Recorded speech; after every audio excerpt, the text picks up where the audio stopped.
principal era desarrollar un censo, decían un censo en primera instancia transparente, un censo oportuno, pero posteriormente se incluyó un tema muy importante que es un censo inclusivo.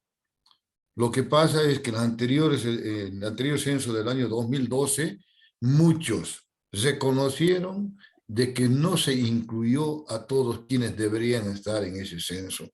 Inclusive aquí en Tarija hay poblaciones en las cuales no se ha llegado a censar.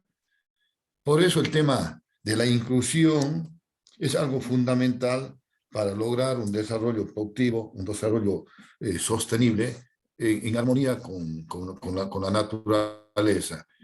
Y bueno, yo quiero felicitarles a todos ustedes, comprometer a nuestra universidad para que podamos participar, hacerlo en esta oportunidad a través de nuestra Secretaría Académica y particularmente que, de nuestro dirección de Ciencia y Tecnología, que es la que está piloteando en realidad este evento. Y bueno, comprometernos a seguir trabajando de manera conjunta, pedirles de que sigamos trabajando de manera coordinada con las universidades, con la Fundación UNIR y todos quienes tenemos pues ese noble deseo y esa buena intención de buscar el desarrollo social, desarrollo productivo, cuidando en armonía con la naturaleza, con un desarrollo sostenible. Eso es lo que queremos lograr. Sin lugar a dudas, con la participación de quienes están de expositores, nos va a ser muy útil esto para contribuir a la solución de los problemas que estamos viviendo y seguramente posteriormente. Muchísimas gracias. Yo me pidieron que yo inaugure, pero no sé cómo no he llegado tarde. De todas formas, yo quiero hacer uso de la palabra simplemente para reiterar nuestros más sinceros agradecimientos a todos ustedes y poner a disposición nuestra universidad para este y otros eventos que se están desarrollando y que pensamos hacerlo posteriormente. Muy buenas tardes, muchas gracias. Muchas gracias, señor Cortés, y no estamos precisamente en pleno acto de inauguración. Usted ha dado las palabras de cierre de este sencillo acto precisamente, y no quiero dejar de agradecer a quienes también han hecho posible el desarrollo del contenido de la cátedra. No es un tema de gabinete o una creación nuestra, sino más bien es el resultado de y articulación de instituciones como ACLO, Tarija, ANIF, Anguirú, Caincotar, Sensicat, CERDET, FAUTAPO, Ibimarae, Nativa, Plan Internacional y Prometa, instituciones clave que junto con las universidades hemos ido amasando, macerando esta idea que ahora es precisamente de la cátedra.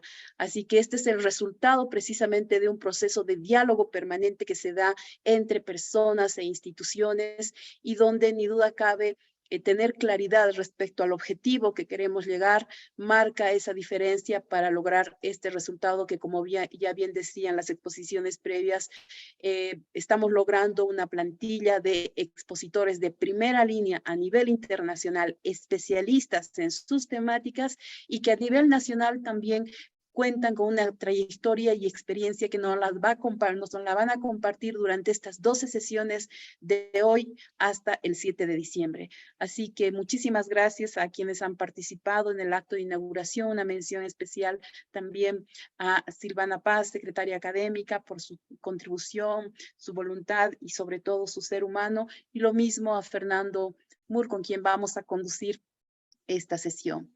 Entonces, comenzamos con esta primera, sin más vueltas que dar, decirles a nuestra querida audiencia, está mandando saludos de diferentes lugares, se han inscrito más de 400 personas y ya se van conectando, no solamente el interés por la cátedra es Tarija, sino el resto del país, tenemos gente en cada uno de los lugares de Bolivia, y agradecer también al canal universitario que está transmitiendo toda la sesión, la televisión universitaria a través de su señal abierta y su señal de cable y sus redes digitales también están transmitiendo esta sesión inaugural y la primera sesión de la Cátedra Tarija Dialoga. Fernando, tal vez si nos puedes contar un poco de nuestra expositora en esta primera sesión. Adelante, por favor. Muchas gracias, buenas noches. Así es, un saludo cordial al licenciado Eduardo Cortés, rector de la universidad, a los rectores de las universidades católicas, la Universidad Domingo Savio, a la ingeniera Silvana Paz, secretaria académica, a ustedes de la Fundación UNIR, a invitados especiales. Para nosotros como universidad es muy importante y muy gratificante el encuentro que estamos desarrollando. Para mí es un gusto presentar a nuestra expositora Elena Díaz Pinto, especialista en planificación y desarrollo. Elena es una diseñadora y facilitadora experimental de procesos de diálogo democrático, multiactor para la construcción de la paz y el desarrollo sostenible. Ha trabajado en la formulación participativa de políticas públicas, estrategias de desarrollo y en la construcción de escenarios en diversos campos: análisis y prevención de conflictos, democracia, justicia, inequidad, gobernabilidad democrática, juventud, drogas, desarrollo rural, medio ambiente, salud, educación, partidos políticos y libertad de expresión.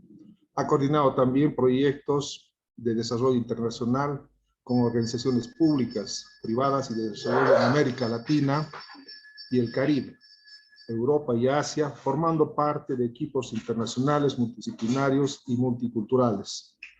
Ingeniería industrial de la Universidad de San Carlos, ella justamente tiene esas experiencias. Estudió economía para el desarrollo y políticas públicas en el programa de doctorado de Massachusetts Institute of Technology, planificación regional y economía política en el programa de maestría de la Universidad de Cornell, y políticas públicas en la Escuela Kennedy de Gobierno de la Universidad de Harvard. También ella fue comisionada presidencial de diálogo en 2011 y coordinadora de comisión presidencial para la reforma de política de drogas en 2014, y miembro del Consejo Político del Instituto Demos y de la Junta Directiva del Memorial para la Concordia. Un saludo cordial a Elena Díaz y bienvenida, y estamos prestos a escucharle y agradecidos a todos por su presencia. Gracias. Muchas gracias, Fernando. Muchas gracias, buenas noches. Yo quisiera iniciar agradeciendo la invitación a participar en esta cátedra abierta, a la que considero un importantísimo espacio de formación. Quisiera agradecer a las universidades Autónoma Juan Misael Saracho, a la Universidad Católica Boliviana, a la Universidad Privada Domingo Savio, a la Cooperación Sueca, a mi querida Fundación UNIR, en especial a Gabriel Ugalde, con quien hemos interactuado estas últimas semanas, y por supuesto a las instituciones y a las personas que forman parte del movimiento Tarija Dialoga. Y digo que esta cátedra abierta es muy importante, es un muy importante espacio de formación, al menos por dos razones esenciales. La primera, porque permite pensar juntos en el presente un horizonte de largo plazo, más allá de la coyuntura, y que en este pensar juntos han incluido tres ingredientes para una receta de éxito, y son los temas de la inclusión social, el desarrollo productivo y la sostenibilidad ambiental. La segunda razón es que esta cátedra abierta cuenta con la participación y el decidido apoyo de quienes participan en el movimiento Tarija Dialoga. Desde mi perspectiva, este grupo puede aportar una luz en la oscuridad y puede constituirse en un ejemplo vivo de colaboración y de esperanza en medio del conflicto. Pero además porque juntos pueden enrumbar a Tarija en un futuro próspero. Hay un dicho africano que para mí sintetiza la importancia de colaborar y de tener una mirada de largo plazo, y dice así: si quieres ir rápido, camina solo. Si quieres llegar lejos, camina acompañado. Y con esto hago una invitación para que a través de esta cátedra promuevan este caminar juntos para gestionar conflictos y también para alcanzar un futuro promisorio de Tarija. En los próximos minutos yo les voy a estar hablando, estructurado esta conversación en, digamos, 4 bloques, diría yo. Un bloque sobre las definiciones de diálogo, otro sobre sus características de cómo generar un espacio de diálogo democrático y de cómo se utiliza el diálogo en las políticas públicas y algunos ejemplos en América Latina. Entonces, empezando por el diálogo como práctica y como herramienta para la formulación de políticas públicas, según la Carta Interamericana, los pueblos de América tenemos el derecho a la democracia y nuestros gobiernos tienen la obligación de promoverla y de defenderla. La Carta Democrática reconoce que la democracia es esencial para el desarrollo social, político, económico de los pueblos de las Américas y que la democracia representativa se refuerza y se profundiza con la participación ética responsable de la ciudadanía en un marco de legalidad conforme al respectivo orden constitucional. Estos artículos de la Carta Interamericana apuntan a que no hay democracia sin diálogo y sin participación ciudadana. El diálogo es un valor intrínseco de la democracia y es una práctica de la democracia, pero además es un instrumento para la participación ciudadana. Ahora, ¿qué quiero decir yo cuando hablo de un diálogo democrático? Me voy a estar refiriendo conceptualmente a un tipo de diálogo. El diálogo democrático, en sus características, ha probado ser de una enorme contribución a diferentes procesos de formulación de políticas públicas. Y quisiera compartir la definición de diálogo que para mí recoge esa esencia de un verdadero diálogo democrático y dice así: el diálogo es un proceso de genuina interacción mediante el cual los seres humanos se escuchan unos a otros con tal profundidad y respeto que cambian mediante lo que aprenden. Cada uno de los participantes en un diálogo se esfuerza para incorporar las preocupaciones de los otros a su propia perspectiva, aun cuando persiste el desacuerdo. Ninguno de los participantes renuncia a su identidad, pero cada uno reconoce la validez de las reivindicaciones humanas de los demás y en consecuencia actúa en forma diferente hacia los otros. El diálogo democrático, entonces, ya sea organizado por instituciones gubernamentales o por la sociedad civil, que hay muchos ejemplos, debe fortalecer y respetar la institucionalidad democrática. Pero ante todo, el diálogo democrático busca transformar las relaciones conflictivas para evitar las crisis y violencia y, por lo tanto, también contribuye a la gobernabilidad democrática. El objetivo de un diálogo democrático no es únicamente reunirse para hablar, sino reunirse de manera que quienes participan comprendan a profundidad la realidad o el contexto actual y también el contexto emergente de una manera integral, es decir, desde la mirada de todas las partes del sistema, y que puedan transformar sus relaciones buscando establecer y profundizar lazos de confianza. Es precisamente esa confianza entre los actores que participan en un diálogo y entre los actores y los gobiernos, esa confianza para trabajar juntos y para resolver los desafíos y anhelos nacionales y territoriales. Ahora, yo les quisiera ofrecer 3 pautas de lo que no es un diálogo democrático. Un diálogo no es un debate de ideas en el que se va a participar y unas ideas ganan sobre las otras. Tampoco debe confundirse un diálogo con la negociación, cuyo resultado esperado son acuerdos concretos o tangibles. Con esto no quiero decir que en un diálogo no pueda haber una negociación o que la negociación no pueda ser dialógica, pero el diálogo, los resultados del diálogo muchas veces son intangibles, como la construcción de confianza, que es tan importante para poder avanzar en todos los campos del desarrollo. Tampoco el diálogo es un recurso para evitar o para entretener la toma de decisiones por parte de quienes tienen autoridad. El diálogo no debe de sustituir las decisiones políticas. Su objetivo es ofrecer ideas frescas, que son producto del consenso, para la solución de los desafíos que las sociedades tenemos enfrente. Utilizar el diálogo para oxigenar situaciones de conflicto sin tener una voluntad real para resolverlo con frecuencia es un verdadero boomerang que generalmente profundiza más el problema y genera más conflicto. Y déjenme decirles que este aspecto de utilizar el diálogo para oxigenar ciertas situaciones, para evitar tomar decisiones, es lo que le ha dado tanto desprestigio al diálogo, ¿verdad? Porque la gente se entretiene o se usa el diálogo para entretener a las personas, pero no para encontrar soluciones consensuadas. Y tercera pauta es que el diálogo no es un intercambio de información, sino una experiencia de transformación de las relaciones entre diversos actores para generar confianza. Dicho esto, ¿cómo debiera de ser un espacio de diálogo democrático efectivo para formular políticas? Y en eso los rectores han dado algunas de las pautas que voy a presentarles a continuación. Hablaba el señor Loaiza de la cultura de diálogo, ¿verdad?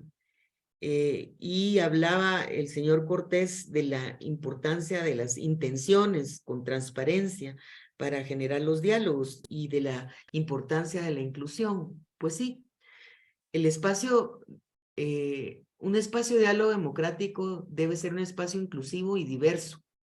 El diálogo democrático es esencialmente una conversación entre todos los actores que provienen de los diversos sectores de la sociedad y de los gobiernos nacionales y locales que son parte o que tienen que ver con una situación problemática y que juntos deben de resolver.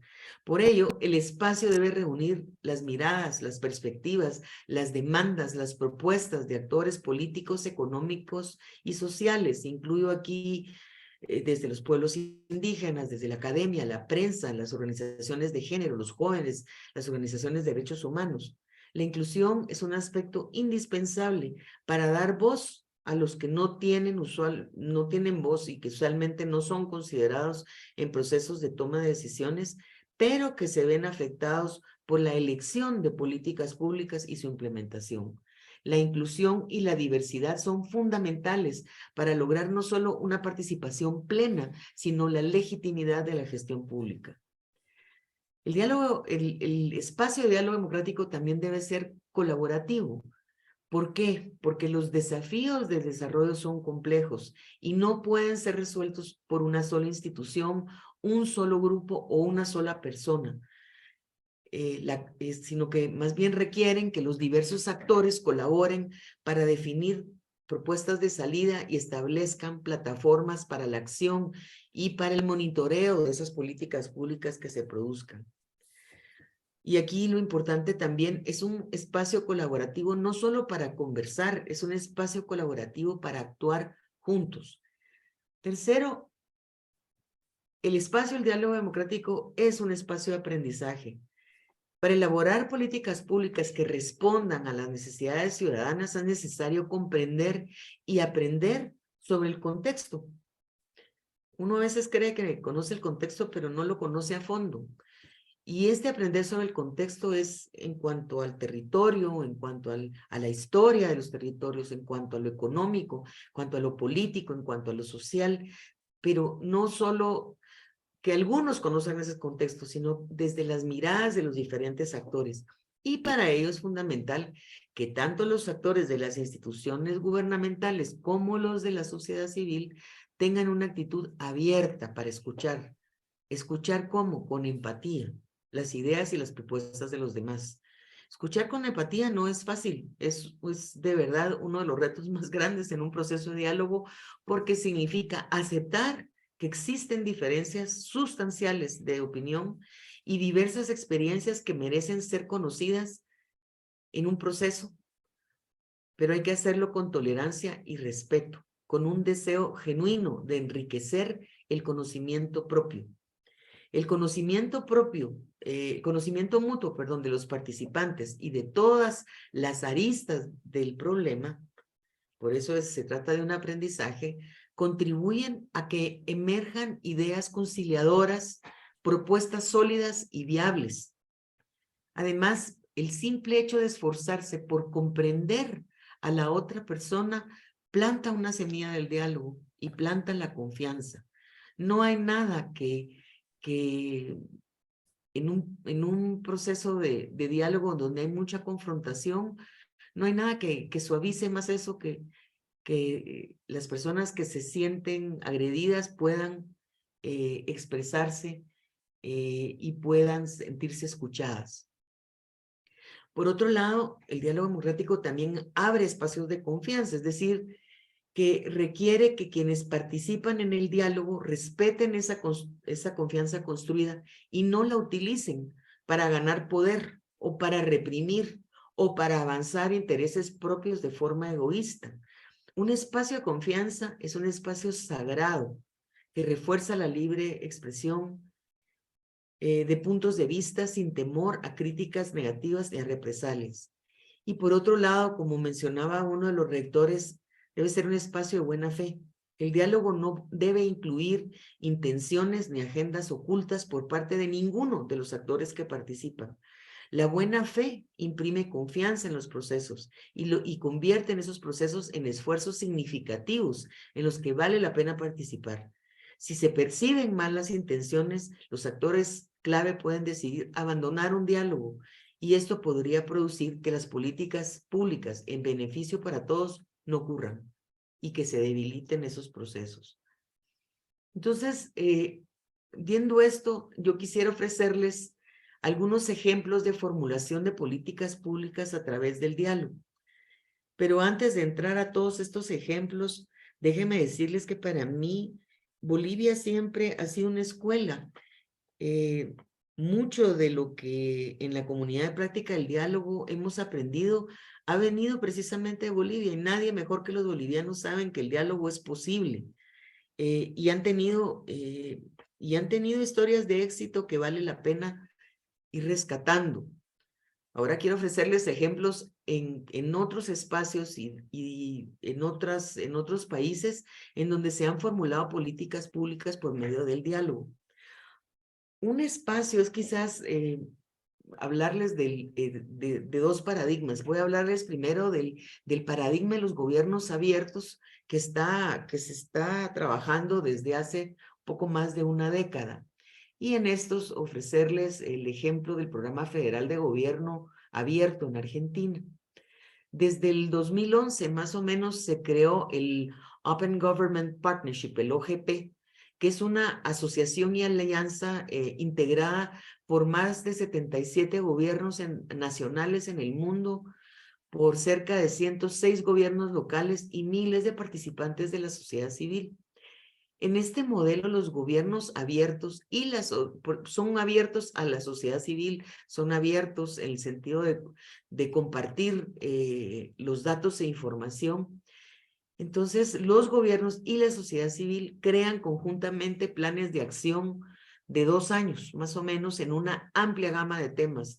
Se abordan temas de corrupción, espacios cívicos, gobernanza digital, apertura fiscal, inclusión, justicia, recursos naturales, parlamentos o congresos abiertos, derecho a la información y servicios públicos como educación y salud.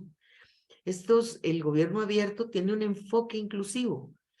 Y los gobiernos abiertos han ampliado la base de participación ciudadana en la formulación de políticas públicas que resultan ser entonces más equitativas, más representativas, más responsables. Y por otro lado, garantizan que estas políticas reflejen verdaderamente las demandas y las expectativas ciudadanas. Esta participación ciudadana en los gobiernos abiertos se materializa por medio de consultas ciudadanas, por medio de grupos de trabajo presenciales y virtuales en espacios colaborativos en donde se utiliza el diálogo. En el caso del Programa Federal del Gobierno Abierto en Argentina, que está actualmente en ejecución, se busca mejorar la colaboración y promover un aprendizaje colaborativo entre los gobiernos nacional, provincial y municipal para fomentar políticas públicas. Las claves del programa, ¿cuáles han sido? Primero, un diseño participativo del programa que incluyó mapeo de actores, entrevistas a profundidad, un taller participativo con organizaciones de la sociedad civil, obviamente a través del diálogo, una encuesta con más de 500 respuestas y una consulta pública. La segunda clave ha sido el desarrollo de capacidades. Yo les decía que es un espacio de aprendizaje, el diálogo democrático, y en Argentina precisamente ha sido el desarrollo de capacidades donde han participado más de 3.000 personas de los gobiernos provinciales y municipales y organizaciones de la sociedad civil y academia en cursos conceptuales y metodológicos sobre cómo empujar las ideas de un gobierno abierto con amplia participación ciudadana e inclusión. La tercera clave ha sido, fue una convocatoria abierta de propuestas ciudadanas. El programa lanzó una convocatoria nacional de propuestas para que los gobiernos locales implementaran este enfoque a través de proyectos en sus territorios. Entonces, a raíz de esta convocatoria, el jurado seleccionó 50 proyectos en 10 provincias, más o menos 34 municipios, que abordaron los principales desafíos locales. Estos proyectos reciben asistencia técnica, herramientas para una implementación efectiva, fomentan la elaboración de presupuestos participativos a través del diálogo y la participación ciudadana digital, la innovación tecnológica y el monitoreo de organizaciones de estas políticas que están creando. Y la cuarta clave ha sido la colaboración, en el sentido de que la articulación y la participación de diferentes niveles de gobierno y la naturaleza colaborativa del programa evidenció que había una falta de entendimiento y de un lenguaje común sobre los beneficios que brinda tener un gobierno que sea inclusivo y abierto a la participación ciudadana para formular políticas públicas, legítimas y sostenibles. Aquí vemos un ejemplo de gobiernos abiertos. Hay muchísimas experiencias al respecto y hay una página de OGP donde cuentan estas historias en todo el mundo que son muy potentes por la utilización de procesos de diálogo y procesos de consultas dialógicas en la elaboración de políticas públicas. Un segundo ejemplo que quería ofrecerles es el paradigma que ofrece el análisis prospectivo en planes de gobierno. Y es cómo la República Dominicana elaboró una estrategia nacional de desarrollo del 2010 al 2030. El análisis prospectivo contribuye a generar visiones y orientaciones estratégicas basadas en el análisis de los escenarios previsibles y también la construcción de una visión colectiva, compartida. En el momento actual, como ahora, que se enfrentan diversas crisis de salud económica, climática, en que se enfrentan incertidumbres e inestabilidad tanto en el contexto nacional como internacional, donde hay crecientes conflictos al interior de los países, en donde hay mucha polarización social. El análisis prospectivo ofrece posibles alternativas e insumos para orientar las acciones tanto de los gobiernos como de los agentes privados. Y en este sentido, constituye un instrumento para promover e impulsar el diálogo político y social entre actores múltiples al proporcionar un espacio seguro para la interacción de diversos actores con diversas perspectivas, quienes reflexionan sobre lo que está pasando y las maneras de abordar los problemas. En este sentido, yo diría que la prospectiva incentiva la integración del Estado, del mercado y de la sociedad alrededor de propuestas estratégicas que son inclusivas y significativas. Esta idea de elaborar una visión del futuro para la República Dominicana surgió de la necesidad de generar gobernabilidad y resolver problemas estructurales del desarrollo que venían arrastrándose desde los años 80 y 90. Estas circunstancias favorecieron la gestación de procesos de concertación social y política que a futuro servirían de base para la construcción de una consulta y consolidación de lo que sería la Estrategia Nacional de Desarrollo 2010-2030. Esta Encuesta Nacional de Desarrollo, que se conoce como la END, es un instrumento de planificación en la República Dominicana y tiene el propósito de establecer los compromisos nacionales de mediano y largo plazo, de direccionar las acciones estratégicas a diferentes niveles de gobierno y de responder a los reclamos de la sociedad sobre las necesidades que ésta tenga, enviando señales claras y consistentes relacionadas a cómo orientar las políticas públicas, qué políticas públicas deben de empujarse para resolver esas demandas. Y, por supuesto, el largo plazo es indispensable.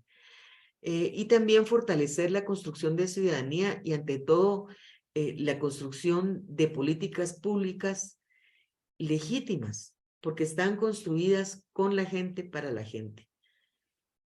Esta experiencia de la República Dominicana lo que muestra también es la importancia de tener instituciones públicas con trayectoria y compromiso en realizar consultas y concertaciones sociales y la importancia de que en su composición puedan impulsar la inclusión de todos los sectores, de manera que le den legitimidad a estas instituciones para operar en diferentes campos de acción. Es importante mencionar que en el caso de la República Dominicana se tiene un Consejo Económico y Social, que es una institución que basa sus decisiones en una consulta y en la concertación social y que posibilita estos espacios de participación ciudadana y agrupa a representantes de organizaciones laborales, de gremios profesionales, de organizaciones empresariales, incluyendo las microempresas y de diversas organizaciones sociales. Pero en el caso de la República Dominicana, esta participación no se ha circunscrito al Consejo Económico Social, sino a una participación directa de diferentes organizaciones de la sociedad. Entonces, la Estrategia Nacional de Desarrollo fue producto de un proceso que siguió una ruta de construcción desde las visiones que existían en el país y desde diversos sectores que fueron así legitimando las voces de todas y todos los habitantes de la República Dominicana. Fue un importante espacio de inclusión, partió de un diagnóstico social, político y económico, realizó el análisis de contextos específicos territoriales con amplia participación ciudadana y socializó la información recogiendo insumos de diferentes ámbitos, de la ciudadanía, de organizaciones y partidos políticos, de medios de comunicación. Todas las propuestas se retroalimentaron hasta que se generó una propuesta que se convirtió luego en una ley con rango constitucional en el 2000, no recuerdo si fue en el 2015, creo. Pero el éxito de esta estrategia ha radicado en su carácter participativo, inclusivo y de concertación social y sobre todo de voluntades políticas. Una experiencia importante que surge también de la END es la importancia de que la ciudadanía fuera corresponsable de la construcción de una estrategia nacional de desarrollo. Abrió espacios inclusivos en toma de decisiones y logró que la ciudadanía volviera suya esa estrategia y por lo tanto está contribuyendo, porque el plan todavía está en ejecución, a hacerla realidad, porque la ciudadanía se siente parte de esa construcción y esa visión de país que quiere alcanzar. Yo diría que la elaboración entonces se basó en 4 principios: el principio de participación para garantizar legitimidad de apropiación ciudadana, el principio de concertación, porque fue un proceso concertado para negociar entre sectores afectados. El tercero fue un trabajo intensivo, proceso técnicamente intensivo para identificar capacidades, oportunidades, limitaciones existentes y superarlos a través del fortalecimiento de capacidades. Y el cuarto principio fue un compromiso que implicó no solo a las instituciones de gobierno y no solo a la ciudadanía, sino a las más altas, al más alto nivel de gobierno. Entonces, para finalizar con esta experiencia, esta estrategia cuenta actualmente con un sistema de seguimiento y monitoreo que incluye una revisión anual entre el gobierno y los sectores, que la revisan anualmente, una revisión de mediano plazo, ¿verdad? Y una revisión al término de cada gobierno para evaluar los impactos de la estrategia y hacer las modificaciones pertinentes. Esto lo que ha garantizado es una continuidad, porque así deben de ser la planificación de largo plazo, una continuidad a pesar de los cambios de gobierno. Y por último, quiero ofrecerles una última experiencia que fue la construcción de un pacto ambiental en Guatemala del 2016 al 2020, el cual fue convocado por el Ministerio de Ambiente y Recursos Naturales de Guatemala.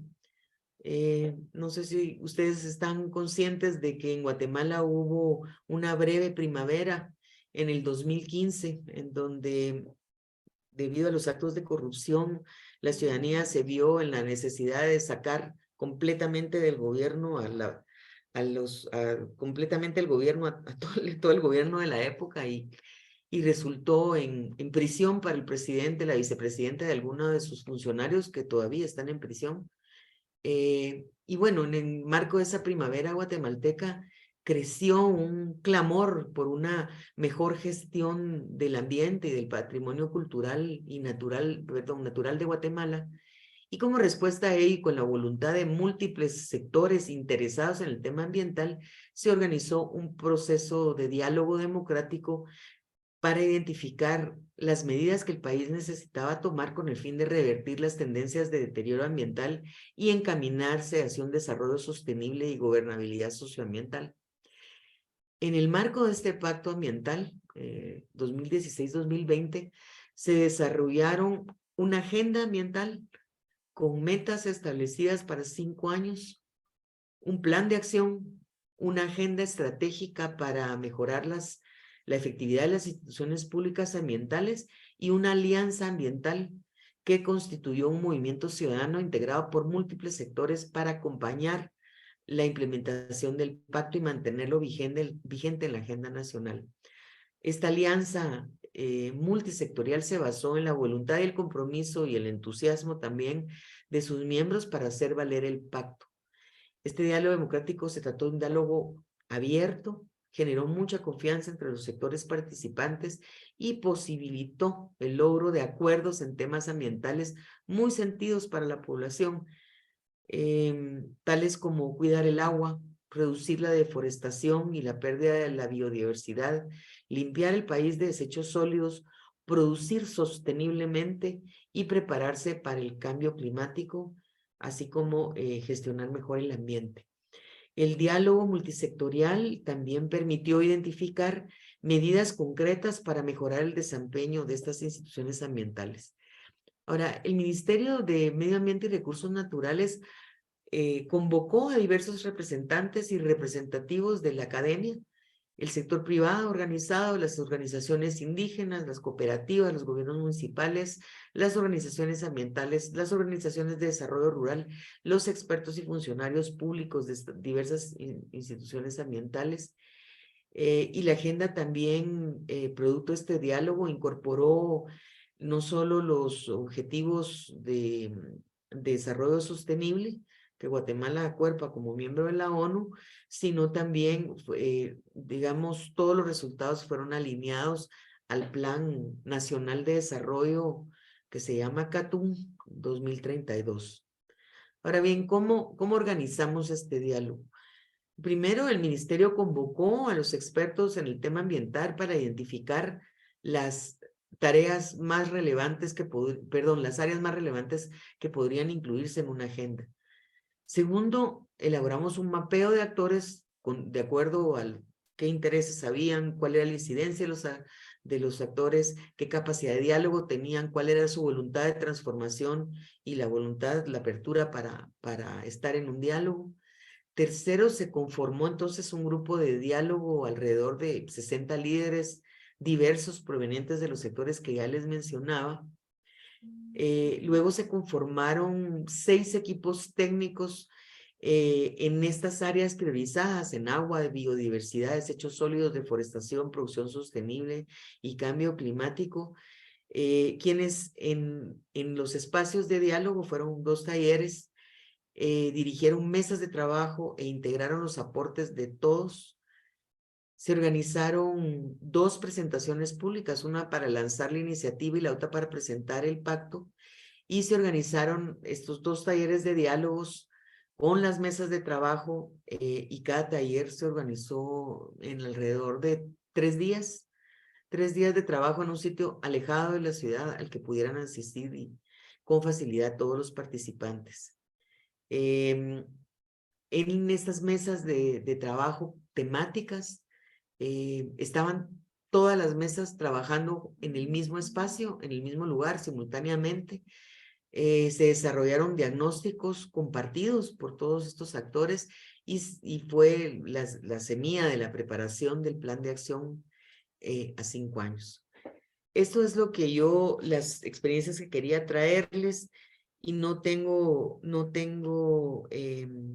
que decirles más que la centralidad que tienen los procesos de diálogo en la elaboración de políticas públicas. Yo en mi experiencia no veo otra manera de hacer políticas públicas que sean sostenibles en el tiempo y que sean legítimas para todos los participantes. Y me quedaría ahí para escuchar sus comentarios y sus preguntas. Muchas gracias, Elena. Ni duda cabe, tu experiencia y recorrido en la región y en el mundo nos ayuda a nosotros a conocer estas experiencias, pero sobre todo hacer un sobrevuelo alto para ver qué ocurrieron en ellas, qué resultados tienen, ¿no? Y este colofón que nos has dado, que la importancia que le aportan los procesos de diálogo democrático a la formulación de políticas públicas, le da un gran sustento que tiene que ver precisamente con la gobernabilidad y tiene que ver con la esencia de la legitimidad, ¿no? De cómo lograr que la gente se sienta plenamente parte de la solución, no solamente del problema, y eso genera un empoderamiento colectivo y una escalada transformadora. Muchísimas gracias, Elena, por esos aportes y por este recorrido, además, con base no solamente a un know-how o conocimiento de la temática, sino de experiencias muy concretas, la que nos has compartido a partir de esa experiencia de gobierno abierto, de la formulación de una estrategia nacional de desarrollo en República Dominicana y esta última sectorial en Guatemala. Muchísimas gracias por hacer ese recorrido, porque por esa ruta precisamente vamos. No sé si gracias a David, porque agradece esta brillante explicación. En Bolivia estamos en conflictos cada vez más polarizados, dice Javier. David, perdón. Precisamente tenemos preguntas.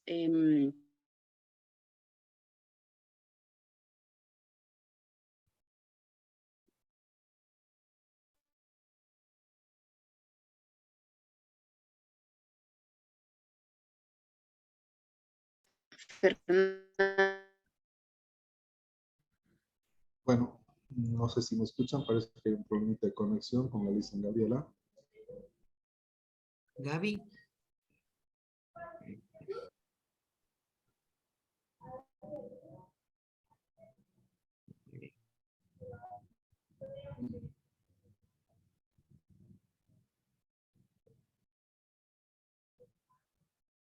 Bueno, estamos en una fase, un tiempo de preguntas, consultas, alguna inquietud. Evidentemente el encuentro para el diálogo es muy importante. Alguien decía, estamos en problemas, pero también tenemos una particularidad, hay una diversidad en nuestro país, ¿no? De pensamientos, culturas, y eso más bien nos tiene que fortalecer en lo que es el diálogo, ¿no? El encuentro para dialogar. Pregunta ahí, dice, me gustaría conocer el nivel de participación de los pueblos indígenas en Guatemala. Si nos podría cooperar la panelista Elena, ¿no? Si quieres, Fernando, puedo tomar unas 3 preguntas. Sí, por favor, mejor. Gracias. Ujú.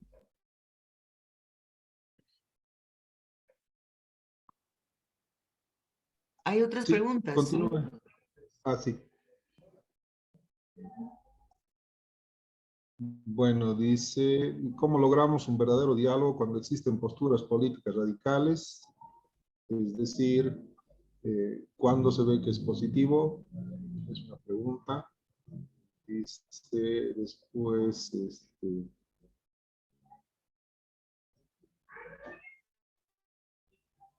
Tengo aquí una pregunta, no sé si ya le has compartido, Fernando, mil disculpas, se cayó mi internet. ¿Se puede sí, o se dos debe preguntas. trabajar con todos los sectores? Son tan distintos que las ideas son muy diferentes. ¿Esto es positivo cuando la planificación a corto, mediano y largo plazo? Es la pregunta de Gonzalo Aguirre Vargas.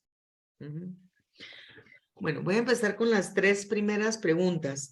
La primera, si la participación de pueblos indígenas en Guatemala. Los pueblos indígenas han sido y siguen siendo sumamente activos en la participación ciudadana. Y lo han sido, yo diría que cambió desde que se firmaron los acuerdos de paz en Guatemala en 1996. Ustedes saben que Guatemala estuvo en un conflicto armado durante más de 36 años. Firmamos la paz hace 25 años, pero no hemos terminado de construir la paz. Pero yo diría que hubo un cambio sustantivo en la participación, en el reconocimiento de los pueblos, de sus dinámicas, de su cultura, de su cosmovisión, y a raíz de eso, pues la participación ha sido más amplia. Actualmente, yo creo que los pueblos indígenas están participando muy activamente como defensores del territorio, en nuestro caso bastante lastimado por las industrias extractivas, las hidroeléctricas, las plantaciones de la agroindustria que están destrozando nuestro medio ambiente, y los pueblos indígenas realmente están defendiendo los territorios para lograr en el largo plazo mantener la integridad de nuestra biodiversidad y del ambiente en general. O sea, son bastante activos. La segunda pregunta es si se puede dialogar entre radicales. Por supuesto, de eso se trata el diálogo. El diálogo no debe de ser un diálogo solo entre los que pensamos igual, sino entre quienes pensamos diferentes. Yo no digo que sea fácil instalar un diálogo en contextos polarizados, y puede ser que en contextos polarizados no se pueda llegar a un proceso de diálogo, digamos, inmediatamente, sino que sea necesario utilizar diferentes instrumentos y hacer, por ejemplo, diálogos sectoriales, ir generando consensos a nivel de ciertos sectores para luego vincularse a un diálogo mucho más amplio, porque a veces hay muchas diferencias incluso al interior de los sectores para poder llegar a ciertos consensos. Pero además, digamos, el diálogo es una de muchas otras herramientas. Hay herramientas como la negociación. A veces es necesario negociar, no, como les dijera yo, el resultado final, sino se negocia la agenda que se va a construir, se negocia el cronograma de lo que se va a conversar, y todo esto va aportando hacia la construcción de un diálogo más amplio.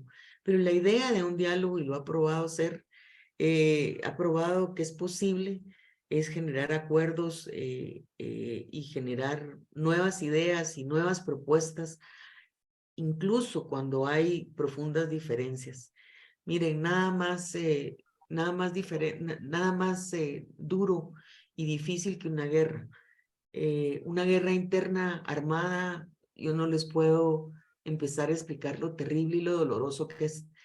Y sin embargo, a pesar de la polarización y a pesar del dolor y a pesar de los agravios, miren el caso de Colombia o el caso de Guatemala, logramos firmar la paz. No quiere decir que sea una panacea, pero por lo menos esa violencia del Estado terminó y se puede empezar y enrumbar hacia una construcción de la paz en el largo plazo. La tercera pregunta tenía que ver si realmente todos los sectores son tan diversos y si tienen que conversar, algo por ahí va la pregunta, ¿verdad? Si se puede y se debe conversar con todos los sectores. Pues sí, esa es digamos, la esencia de la inclusión. Es que todos tenemos miradas distintas sobre un mismo problema. Y aquí traigo la imagen que seguramente muchos de ustedes están familiarizados de el ciego que toca un elefante y le preguntan y empieza a tocar diferentes partes. Dice, ¿qué es esto? Dice, bueno, esto es, le toca el moco al elefante, dice, esto es una culebra. Le toca una pata, dice, no, esto es una columna, ¿verdad? Entonces, cuando uno ve la realidad parcializada, ve solo las partes del elefante, pero no ve el elefante. Y el diálogo lo que trata es precisamente de ver de una manera integral qué es eso que está enfrente, no solo las partes de los problemas, o como se dice en la juerga del diálogo, una parte del sistema, sino que se trata de abordar el problema en su totalidad desde esas perspectivas y demandas que pueden ser muy distintas. Uno, desde la cultura occidental, puede pensar que yo lo que necesito para aumentar la productividad de la tierra es mejorar el riego y sembrar tales y tales semillas. Pero desde la cosmovisión maya, por ejemplo, desde la cosmovisión de los pueblos en Guatemala, que son 24 pueblos acá, 24 idiomas diferentes, hay toda un ritual similar a la Pachamama boliviana, en donde se pide disculpas a la tierra por herirla y se le pide todo el apoyo para tener una cosecha fructífera. Eso implica que hay visiones diferentes sobre un mismo aspecto y que para algunos es trivial, pero para otros es fundamental. Y de eso se trata el diálogo, de generar esas miradas, y por eso debe de hacerse con mucha empatía y poniéndose, la empatía esencialmente es ponerse en el lugar del otro para entender la visión desde su propia realidad, desde su mirada. Yo diría que por eso sí es importante conocer esas miradas que pueden ser muy diferentes desde los diversos sectores. ¿Más preguntas? Sí, hay un montón de preguntas, querida Elena, y muchísimas gracias a las y los participantes. Varias redundan sobre lo mismo y voy a tomar la pregunta de Mario Mendoza, que dice precisamente, la exposición muy buena, debemos agradecer la experiencia y el conocimiento de nuestra panelista. La consulta va un poco dirigida a la coyuntura actual que vive nuestro país, es decir, cómo se puede generar un ambiente de diálogo entre posiciones políticamente polarizadas. La polarización es sin duda uno de los temas que va. Y hay otra pregunta también que me la ha mencionado Milton Patricio Ríos. Dice, buenas noches, muy interesante la exposición. ¿Qué recomienda para llevar adelante actividades de diálogo en sociedades polarizadas? Otra vez la polarización muy fuerte se siente en nuestro país, como en la temática del censo. Que se ha constituido un diálogo entre sordos. ¿Es recomendable, pregunta Milton Patricio, evitar la presencia de actores políticos en estos espacios de diálogo? Estas dos preguntas creo que sintetizan mucho respecto a lo que se está viviendo en nuestro país y el censo. Querida Elena, si te puedes concentrar en estas dos preguntas para tratar esta temática. Gracias. Bueno, miren, en Bolivia y yo diría que en el resto de América Latina, una característica ahora en nuestras sociedades es una polarización muy grande que incluso se nota en los procesos electorales con la escasísima, muchas veces diferencia o el espacio entre un candidato o una candidata y que termina ganando las elecciones por porcentajes muy reducidos. La polarización social es verdaderamente peligrosa para la gobernabilidad, no permite avanzar propuestas, no permite avanzar ideas, y se tiene que trabajar en ambientes polarizados. Y yo diría que aún en las polarizaciones más grotescas, siempre se pueden identificar espacios para poder conversar y para poder instalar procesos de diálogo.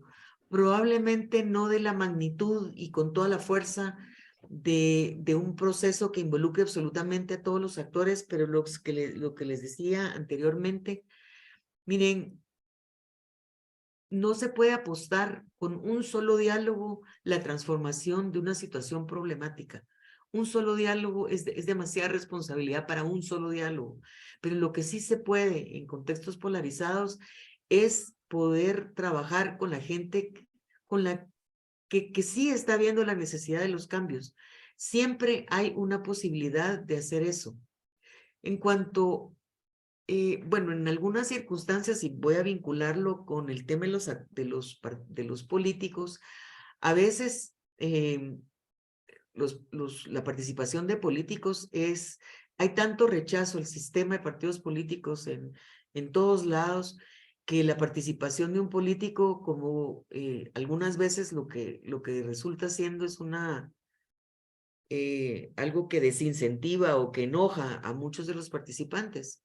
Pero al mismo tiempo, si los políticos no participan de un proceso de diálogo, puede ser que las propuestas que les lleguen no les interesen. Yo creo que aquí cabe distinguir que los participantes de un proceso de diálogo pueden ser como de tres tipos. Hay personas que deben de ser consultadas, pero no necesariamente tienen que estarse sentadas en un proceso de diálogo, pero son parte del diálogo porque se les toma en cuenta. Hay personas que deben de estar informadas de lo que está pasando en los procesos de diálogo, pero de que tampoco necesariamente deben de sentarse a la mesa de diálogo. Y están el grupo que sí debe sentarse a dialogar. Entonces, el diálogo es el universo de los participantes, y por eso es tan importante mapear los intereses de cada uno de los actores sociales. Y hay gente que no le va a interesar irse a sentar el diálogo, pero que es importante establecer un puente, una relación, una conversación con ellos. Puede ser que en un momento dado los partidos políticos sean factores de los partidos políticos o los políticos en un diálogo sean factores de mayor polarización, pero eso no quiere decir que no participen del diálogo estando informados de lo que está pasando y que se les consulte ciertas decisiones para que no estén totalmente por fuera de estos procesos. Yo les diría que Bolivia tiene varios años de estar, de vivir en una polarización muy grande, pero los espacios para construir siempre son posibles. Miren, yo estuve viviendo en Bolivia 4 o 5 meses, un poco antes de la pandemia, para trabajar en un programa de Naciones Unidas que se llamaba Conversaciones para el Futuro de Bolivia, y que básicamente estaban atendiendo la crisis que se había desencadenado luego no quiero polarizar esta conversación, pero parecía de quienes pensaban que había habido fraude y de quienes pensaban que había habido golpe. Entonces, ese fue un espacio que quiso abrir Naciones Unidas en el país para tratar de contribuir o gestionar ese conflicto y los hechos violentos que se dieron después. Entonces yo llegué a Bolivia a principios del 2020 en un ambiente muy crispado, y aún así fue posible establecer un conjunto de consultas ciudadanas, les llamamos, con los grupos de género en La Paz y el Alto. Fue un grupo, una consulta ciudadana. Hicimos una segunda consulta ciudadana con los grupos de jóvenes en el Alto, que llegaron más de 110 jóvenes. Fue una participación impresionante. Trabajamos también con grupos de género en Cochabamba, un potente grupo de género en Cochabamba, cada uno de los participantes fue una delicia escuchar sus propuestas, y trabajamos fíjense, con la comunidad de derechos humanos, con las organizaciones de derechos humanos en Bolivia, que estaban absolutamente y totalmente confrontadas con respecto a este dilema de, digamos, y a todos los hechos que se habían dado. Cuando yo llegué y analicé cómo estaba el contexto, tuve temor de que no iba a haber la posibilidad ni la voluntad de diferentes participantes de sentarse a dialogar, y sin embargo la hubo. La participación fue plena, y el diálogo incorporó algunos momentos para poder realmente hablar de cómo la gente había vivido la violencia, cómo la había sentido. Y fue un momento, ciertos momentos fue como sanador, y al mismo tiempo estos grupos generaron una agenda estratégica del grupo, pero esta agenda estratégica con elementos clarísimos de política pública. O sea, era una agenda de estos grupos para que cualquier político y persona que quisiera trabajar con los grupos de género, con los jóvenes, podía tomar perfectamente estas propuestas y convertirlas en política pública. Y de hecho, una parte del ejercicio de la consulta consistió en que los grupos prepararan un mensaje para los candidatos y candidatas a las elecciones que estaban por desarrollarse. Entonces, estos ejemplos les muestran que en mismo Bolivia, esto ha sido posible. La polarización no debe impedir que la gente se siente a dialogar, porque la falta de diálogo en la polarización puede llevar a consecuencias mucho más graves y a gobiernos o a situaciones mucho más autoritarias y más difíciles de resolver. Entonces, bueno, eso sería mi respuesta.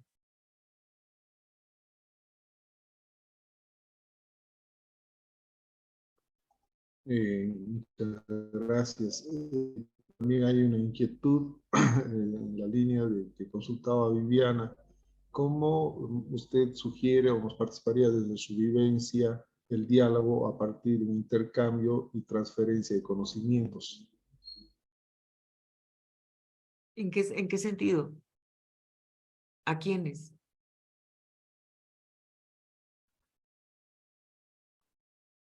Después hay una pregunta de Amílcar Tau: los recursos de poder de los actores estratégicos y su capacidad de veto a las decisiones y las asimetrías de poder son demasiado grandes, no hay contrapesos en el tratamiento de los grandes temas nacionales y departamentales. Casi no te escucho, Fernando. No me he escuchado nada, No, perdón. no te he escuchado bien.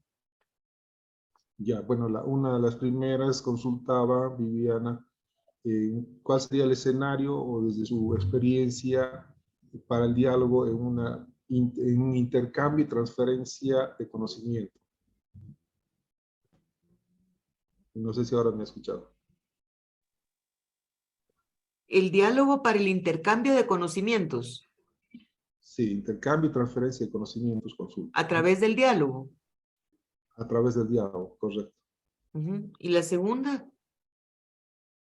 Bueno, la segunda es más que una consulta, un comentario. Dice: el análisis que realiza no está tomando en cuenta los recursos de poder de los actores estratégicos, su capacidad de veto a las decisiones y las asimetrías de poder son demasiado grandes. No hay contrapesos en el tratamiento de los grandes temas nacionales y departamentales.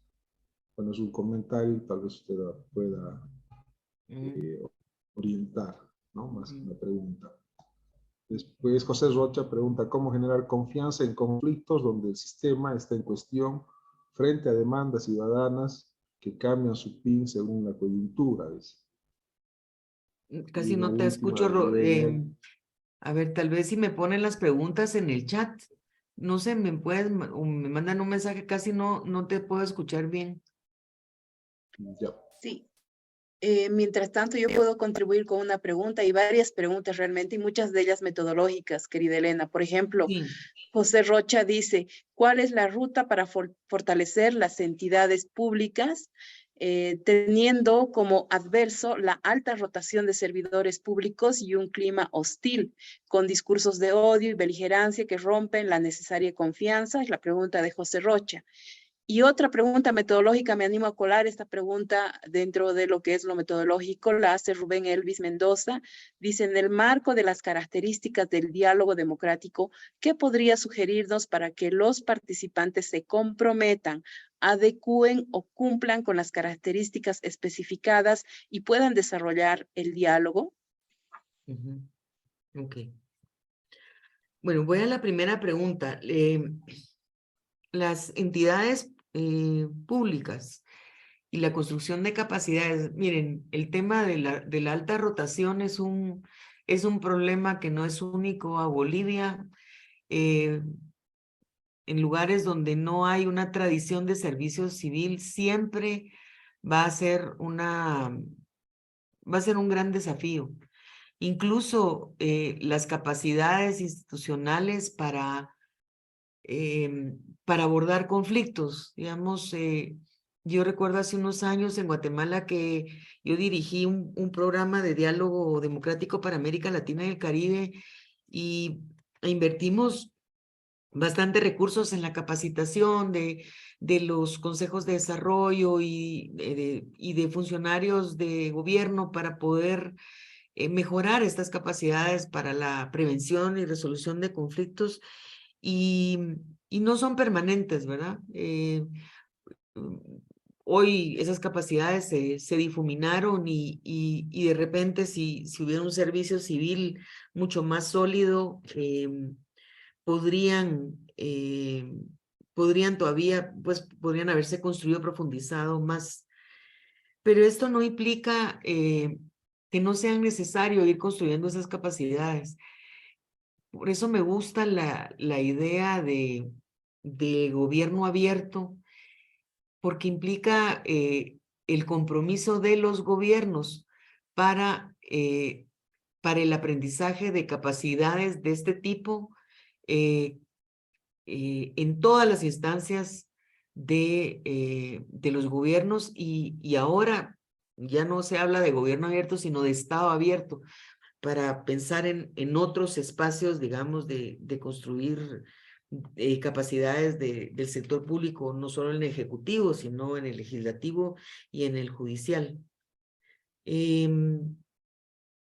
Simplemente hay que seguir haciendo el esfuerzo de construir esas capacidades. Mientras no hay un servicio civil, se irán muchos, pero algunos permanecen. Y ese núcleo que va permaneciendo se va convirtiendo en no una masa crítica, pero sí una levadura crítica para poder trabajar en donde, digamos, tal vez no son muchos, pero sí va quedando una semilla, una levadura con capacidades para hacer las cosas. Y me trae a la mente, nosotros en Guatemala tampoco tenemos un servicio civil y cada gobierno, pero absolutamente es una barrida de gente impresionante. Se busca colocar a los amigos, a los allegados, lo cual verdaderamente se pierde la meritocracia y simplemente son favores políticos. Pero hay un ejemplo interesante de la Secretaría de Planificación del gobierno que cada vez, y en cada gobierno, eliminó a todas las cabezas, digamos, de las direcciones. Pero fíjense ustedes que quedaron los técnicos. Y con el tiempo esos técnicos se convirtieron en esa levadura crítica que fueron sosteniendo la institución en el tiempo. Y en los pasados 10 años, los mismos técnicos se han ganado tal espacio de conocimiento y de haber, digamos, concentrado esas capacidades que hoy por hoy las autoridades son parte de esos equipos técnicos. No ocurre en todas las partes del gobierno, pero les digo, es una semilla de esto. Ahora, digamos, la construcción de confianza, decía, cómo se construye confianza en medio de discursos de odio, digamos. Yo creo que ese es el desafío, es ese, es procurar abrir ciertos espacios en donde las personas logran entenderse con empatía unos a otros. Y les voy a hablar de dos experiencias. Yo recuerdo cuando trabajé en un proyecto que se llama Méxicos Posibles, lo pueden buscar en el internet. Hubo una técnica que nosotros usamos en la elaboración de escenarios en varios procesos. Lo usamos en un proyecto de drogas para el hemisferio, lo usamos en el proyecto de Alerta Democrática, lo usamos en Visión Guatemala en Guatemala, y lo usamos en México también. Y fue procurar dentro del proceso de diálogo, que les digo, puede no hacerse solo dentro de un proceso de diálogo, sino puede abrirse un espacio de esta naturaleza. La más potente experiencia del grupo, que lo han dicho, fue una noche en donde les pedimos a las personas contar la historia que los había llevado hasta el momento de estar sentados en ese lugar. Y habían ex líderes de pandillas, estaba el secretario general de la Marina en México, estaban empresarios, habían periodistas, actores de cine, escritores. Fue un grupo bien interesante en México. Y fíjense que la manera más potente fue contar historias. Esas historias verdaderamente fueron desarmando los prejuicios que habían contra ciertas personas y permitieron ver a la otra persona a las otras personas, no como enemigos, sino como, de verdad, como decía la definición de diálogo, en toda su humanidad, entendiendo por qué y de dónde la gente tenía las posiciones que tenían.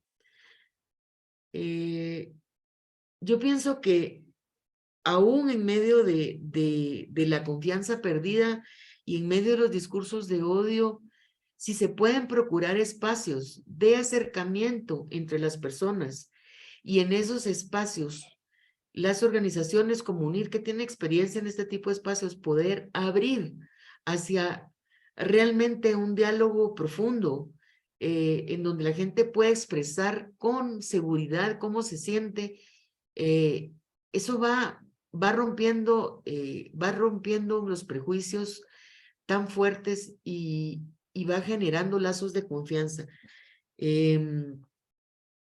La confianza es lo más difícil de construir y lo más fácil de perder en los procesos de diálogo, pero es uno de los factores más importantes para que se alcancen esos resultados.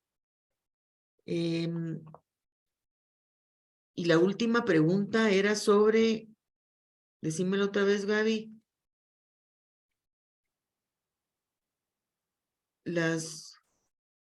Perdón, ya te digo, estoy abriendo mi archivo. Los compromisos de... Sí, precisamente la pregunta la hacía Raúl Araiza. Ahora te digo un momentito, por favor, que aquí está. Rubén hizo la pregunta y Rubén hizo la pregunta y dijo precisamente respecto a en el marco de las características del diálogo democrático, ¿qué podría sugerirnos para que los participantes se comprometan, adecúen o cumplan con las características especificadas y puedan desarrollarse en el diálogo? Bueno, miren, por eso decía yo al principio que se trata de un espacio de buena fe. Si uno va a un proceso de diálogo y no tiene ganas de estar en el proceso de diálogo, no debe ir. Si uno va a un proceso de diálogo con la idea de que voy a ver si me comprometo y voy a ver si... Yo creo que estar en un proceso de diálogo de verdad participando es como el compromiso de tener una mascota que uno tiene que alimentar todo el tiempo. Uno no puede dejar a una mascota sola, ir algunas veces darle comer y otras veces no. O cuidar una planta, o no quiero llegar al extremo de decir cuidar un hijo, porque eso sí es más fuerte, ¿verdad?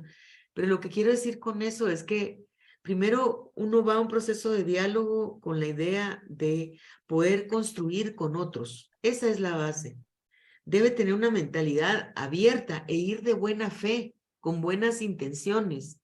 Y parte de esas buenas intenciones es el compromiso. O sea, uno no va a un proceso de esta naturaleza si no piensa que en algún momento va a tener que comprometerse o comprometer, digamos, comprometerse en qué sentido lo quiero usar. No solo la disciplina de poder asistir.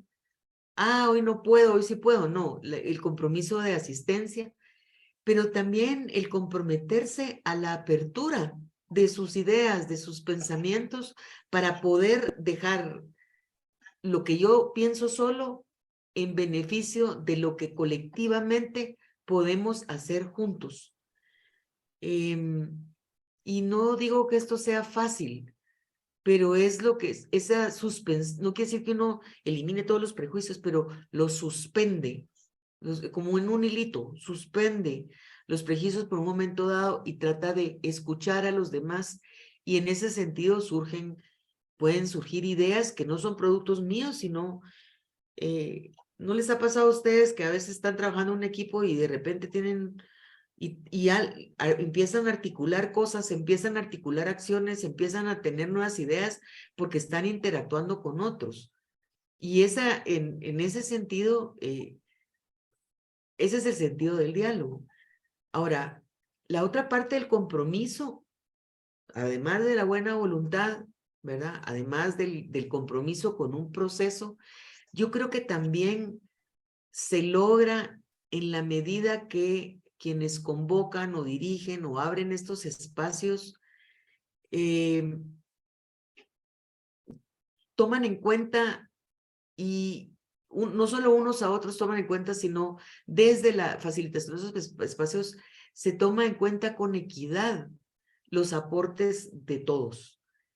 Porque yo tampoco me voy a comprometer a algo en lo que yo no fui parte de ese compromiso. Yo no me voy a comprometer a algo si yo siento que mis ideas nadie las toma en cuenta o son totalmente ignoradas. Y aquí tal vez me viene a la mente un libro para el cual yo acabo de escribir el prólogo, que habla de la facilitación, de un tipo especial de facilitación que se llama facilitación transformadora. Pero la facilitación entendida no únicamente como la que hacen los expertos o lo que hacen los expertos en facilitación. Cualquiera que esté trabajando en un proceso o participando en un proceso de diálogo puede mediar, es necesario que, o sea, cuando hablo de facilitadores de procesos de diálogo, no solo son los profesionales, pueden ser mediadores comunitarios, pueden ser personas que quieren aportar a un proceso. Y me trae a cuentas un libro que escribió Adam Kahan, con quien yo he trabajado muchos años, y decía que hay 3 cualidades de la facilitación transformadora. No solo el proceso debe ser transformador, sino la facilitación, que debe estar movida por 3 fuerzas. La fuerza del amor, no el amor romántico, es el amor como un drive, como una fuerza que tiende a unir. Esa es una fuerza, la fuerza del poder, en el sentido que en un proceso de diálogo siempre van a haber diferencias, y tener diferencias no es malo. Y hay una fuerza que se debe de trabajar también, que es la fuerza del poder, el poder entendido como una fuerza para autorrealizarse, cuando los grupos o las personas quieren hacer aportes específicos, propios a ese proceso que se está viviendo. Y muchas veces en un diálogo se trata de que todos vamos a lograrlo por consenso. Sí, la mayor parte de cosas se hacen por consenso, pero pueden haber aportes individuales que no necesariamente yo consulté con todos, pero que pueden servir al proceso de diálogo. Y a eso se refiere la fuerza del poder, la fuerza del amor a unir. Eso es lo que uno hace en los procesos de diálogo, es cuando pone a un grupo a trabajar junto y eso es importante. Pero la tercera fuerza, que es muy importante en los procesos de diálogo, es la fuerza de la justicia. Justicia en el sentido de que debe garantizarse un acceso equitativo a todas las personas. No se vale solo escuchar a ciertas personas, o no se vale solo tomar en cuenta algunas opiniones y no a todas, porque en ese momento la gente pierde la confianza y por lo tanto pierde el compromiso. Entonces, con respecto, yo eso es lo que diría con respecto al compromiso. Así logra uno que los actores se comprometan, digamos, con la buena intención, la escucha activa, de sus anhelos, de los anhelos, digamos, de las propuestas. Así se logra ese compromiso y sabiendo que que los procesos de diálogo están aportando y tienen la posibilidad de aportar a la construcción de la paz en los territorios. Muchísimas gracias. Fernando, no sé si tienes alguna pregunta. Adelante, por favor. Gracias. Sí, hay una pregunta de David López. Dice, cuando entre partes dialogantes, que iba lo que estaba explicando, no pueden avanzar en la solución del conflicto, ¿es posible solicitar la participación de facilitadores o mediadores? Y otra pregunta de Milton Patricio Ríos dice, ¿qué metodología recomienda para llevar a buen término un proceso de diálogo y alguna referencia bibliográfica al respecto? Bueno, en cuanto a los facilitadores y mediadores, miren, hay diferentes tipos, ¿verdad? Hay facilitadores profesionales, como es mi caso, que yo trabajo con estos procesos en diferentes lugares, en diferentes espacios, con diferentes temáticas a nivel internacional, pero en realidad en Bolivia tienen fantásticos facilitadores y facilitadoras que pueden aportar, digamos, a facilitar diversos procesos de diálogo porque tienen muchas especialidades. Yo recuerdo que incluso tratamos de hacer un roster, por ahí tengo las notas, de, por lo menos recuerdo, 25 facilitadores que se dedicaban a eso a nivel comunitario, a nivel nacional, que pueden facilitar diversidad de procesos en Bolivia. En Bolivia hay construidas esas capacidades. Por supuesto, los diálogos, en todo diálogo, yo no concibo un diálogo sin una facilitación experimentada. Creo que se dan tensiones muy fuertes. Entonces, tensiones muy fuertes que hay que saber cómo gestionar en un proceso. Para mí los procesos de diálogo no son simplemente procesos rígidos de que hay que seguir ciertos horarios. Cuando realmente la gente conversa y se expresa, pueden darse, hay muchos sentimientos involucrados que hay que saber gestionar en un proceso. A veces hay mucho enojo, a veces hay mucha frustración. Yo sí aconsejo que en unos procesos de diálogo democrático hayan facilitadores experimentados para poder llevar adelante ese tipo de procesos. Y por supuesto, los procesos de diálogo muchas veces involucran la necesidad de tener mediadores o de hacer cierta mediación. Por ejemplo, si uno ve en un proceso de diálogo que hay gente o un sector o varios que no están digamos, contentos con el proceso o que amenazan con retirarse, ahí hay que hacer un proceso de mediación. Yo recuerdo que estuve trabajando en El Salvador antes de ir a Bolivia y estábamos haciendo una agenda de diálogo multipartidario que finalmente generó 5 acuerdos nacionales, 188 compromisos en ámbitos de política pública. Y uno de esas áreas fue el tema de educación. Y teníamos a 2 partidos políticos absolutamente confrontados. Y uno de ellos dijo, bueno, a mí ya no me interesa estar acá, salió y tiró la puerta. Y yo me dije, bueno, este es el momento de hacer una mediación. Entonces, en ese caso la hice yo, algunas veces yo estaba facilitando el proceso, de haber sido necesario haber involucrado a otros en esta mediación en particular, pero hubo que mediar, invitar por separado a cada uno de los grupos, escuchar atentamente qué era lo que cada uno quería y curiosamente los 2 grupos querían exactamente lo mismo. Entonces le dije a un grupo, bueno, yo voy a tomar en cuenta todo lo que usted me dijo, y al otro grupo le dije exactamente lo mismo. Llegamos a la mesa de diálogo y cada uno nos hicimos señas, cada grupo, como diciendo, ahora sí se va a hablar de lo que yo quería, y esencialmente quedé bien con los 2 porque los 2 querían lo mismo, una mediación bastante sencilla. Pero hay otros momentos en donde es importante, por ejemplo, yo he tenido casos en donde algún grupo se ha salido del diálogo porque no tolera que alguien dijo algo o que se sintió ofendido o se sienten que no están suficientemente incluidos o que no se les dio la palabra a tiempo.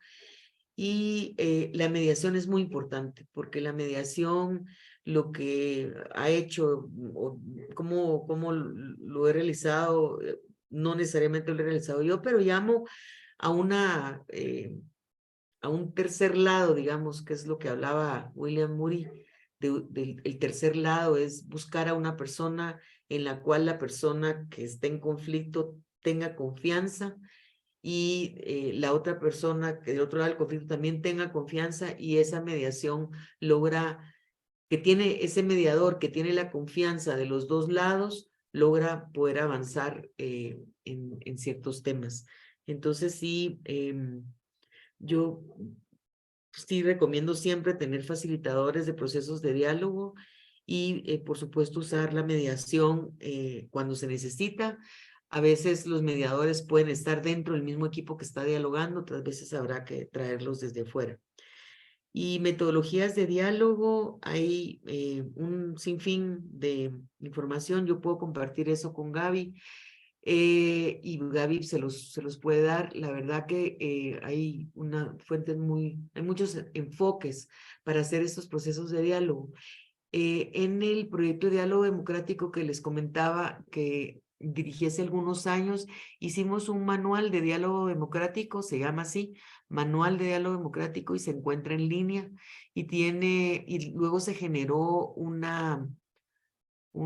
creo que se llama Agenda para facilitar diálogos democráticos, y está también en línea y detalla paso a paso es el método de cómo ir preparando, organizando diversos procesos de diálogo con carácter de diálogo democrático. Perfecto, Elena. Bueno, nos hemos pasado un poquito del tiempo, pero el aluvión de preguntas que han habido, muchísimas, muy interesantes. Hay algunas que a mí me encantaría que las respondas, querida Elena, si me permites, te vamos a compartir dale. para que las puedas responder así offline, si se quiere. El tema de las asimetrías de poder, por ejemplo, en un proceso de diálogo, yo creo que es fundamental hablar sobre esa temática, ¿no? Y de los recursos de poder que también se aplican en un espacio de diálogo que existe, por cierto. Te agradecemos enormemente, Elena, por tu tiempo, pero sobre todo, querida Elena, te quiero decir por tu desprendimiento inmediato. Yo les digo, le contacté a Elena en un primer WhatsApp y ella ni corta ni perezosa me dijo, ahí estoy, ni siquiera dónde, por qué, para qué, nada. Dijo, ahí estoy. Y eso es tan valioso, tan importante en un ser humano y profesional de tu trayectoria, Elena, que lo agradezco profundamente. Lo agradecemos en nombre de las diferentes organizaciones y personas, entidades que han hecho parte que hacen parte de este proceso y que le están dando sentido y cuerpo y significancia a lo que es el Tarija Dialoga. Muchísimas gracias, Elena, también a las y los participantes, con las disculpas también porque no hemos podido alcanzar a leer todas las preguntas, a dar el espacio debido, pero este tema todavía está vigente y continúa.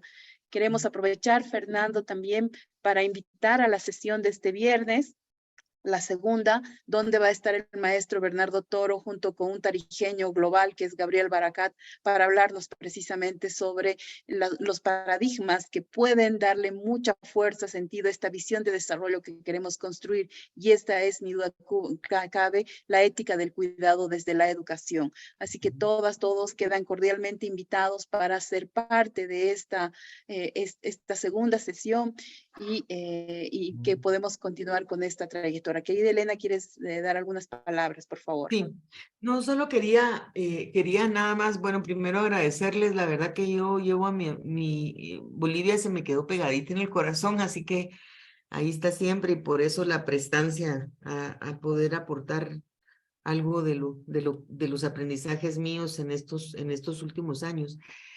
Yo quisiera decir nada más una palabra con respecto a las asimetrías de poder, porque creo que es muy, muy importante abordarlos. Yo creo que en parte esas asimetrías de poder se pueden ir suavizando en la medida que los procesos sean inclusivos, en el sentido de que siempre puede ser que por ejemplo, alguien puede considerar que el que esté un funcionario tiene mucho más poder a que esté un determinado grupo de la sociedad civil.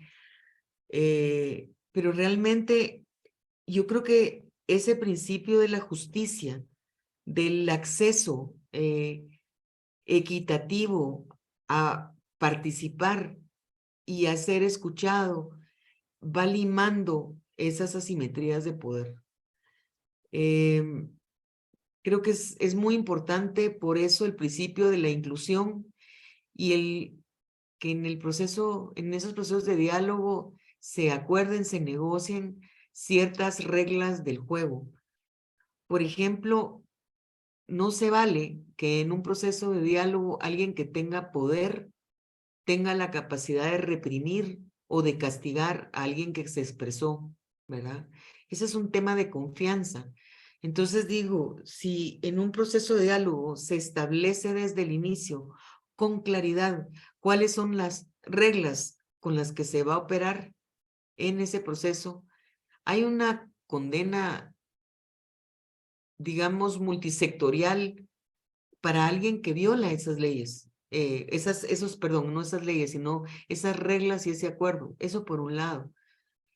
Segundo, yo sí creo que las asimetrías de poder existen, van a existir siempre, pero pueden suavizarse con un proceso inclusivo que asegure que en un proceso de diálogo están las diferentes voces representadas, ¿verdad?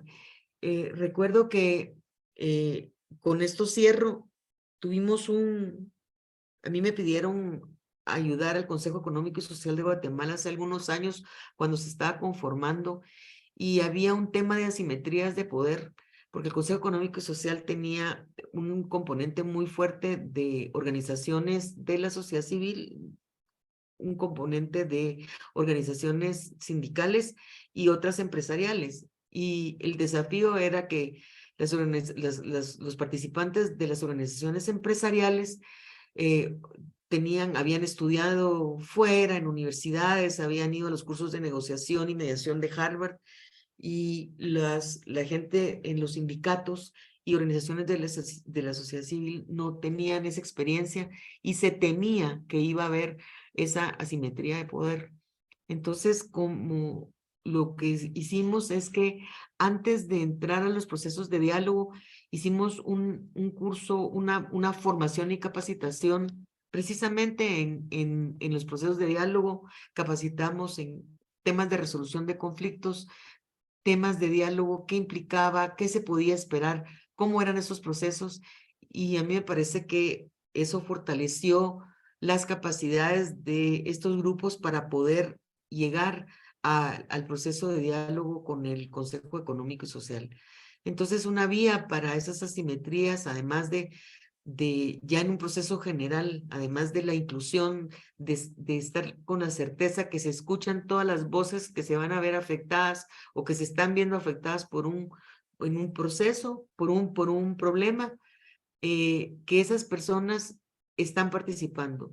La segunda es la construcción de capacidades para poder participar plenamente en los procesos de diálogo, como un par de ideas. Nada más, yo les agradezco el tiempo, el haberme escuchado, las preguntas interesantes que no logré resolver,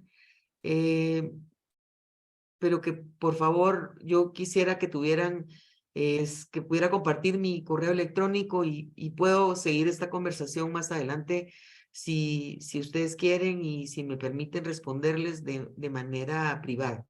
Así que les agradezco mucho por esta oportunidad y les deseo la mejor de las suertes en Muchas esta gracias. cátedra que hoy empieza y que vuelen muy alto.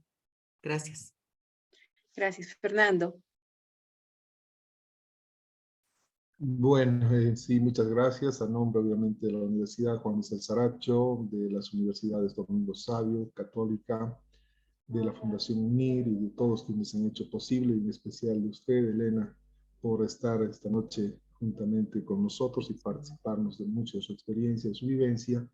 Y yo creo que un encuentro, un diálogo siempre debe ser en paz, un encuentro de paz. Manifestaros a todos de que estas 12 sesiones que hoy comienzan de esta cátedra virtual van a tener un certificado académico por participación.